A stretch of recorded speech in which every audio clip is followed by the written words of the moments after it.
Pour notre chronique Science au quotidien du mardi, Romuald Bonan a choisi d'attirer notre attention sur les arnaques à l'Internet. Un récent rapport de la répression des fraudes fait apparaître que sur 500 sites visités, 76 sont en infraction. Les arnaques concernent notamment les achats à distance par carte bancaire. Les victimes sont de plus en plus nombreuses, comme vous avez pu le constater, Romuald, avec Claude Sicard. Depuis toujours, Eric Delvecchio collectionne des vieux disques vinyles des années 70. Mais depuis 3 ans, il les recherche grâce à l'Internet, sur des sites spécialisés la plupart du temps américains. 15 jours après la commande et le paiement sur le web, les articles arrivent en France, sans problème particulier. Mais il y a quelques semaines, un curieux message s'est affiché sur son écran d'ordinateur.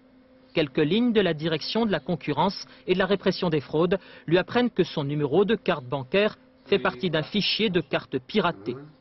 En tout, plus de 26 000 cartes sont concernées. Moi j'avais la totale, il y avait mon nom, mon adresse, mon email, mon numéro de carte de crédit et sa date d'expiration. Donc au départ j'ai trouvé ça un peu bizarre de recevoir ce message, j'ai quand même pris le numéro de téléphone, j'ai appelé, puis je suis tombé sur quelqu'un qui m'a expliqué tout ça et qui m'a dit, qui m'a rassuré aussi, qui m'a demandé si j'avais vu des choses pas normales sur mon compte. Heureusement pour lui, Eric Delvecchio a pu être prévenu avant que les pirates ne dévalise son compte. Mais sur cette liste, des centaines d'internautes n'ont pas eu cette chance. Des arnaques de plus en plus courantes. Certains sites de l'Internet permettent même de générer frauduleusement des numéros de cartes. Comme ici, par exemple, pour retrouver par calcul les cartes en cours de validité des clients de grandes banques américaines.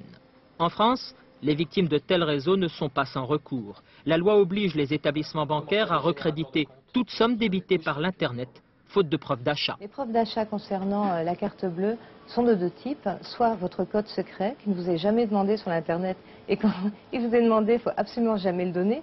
Soit votre signature, évidemment, la signature n'existe pas sur l'Internet.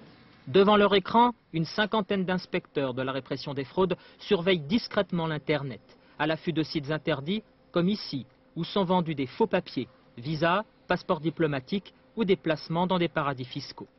D'autres sites proposent encore des médicaments fictifs censés vacciner contre le sida à condition de payer sur un compte aux Bahamas. Le flagrant délit n'est pas notre lot quotidien.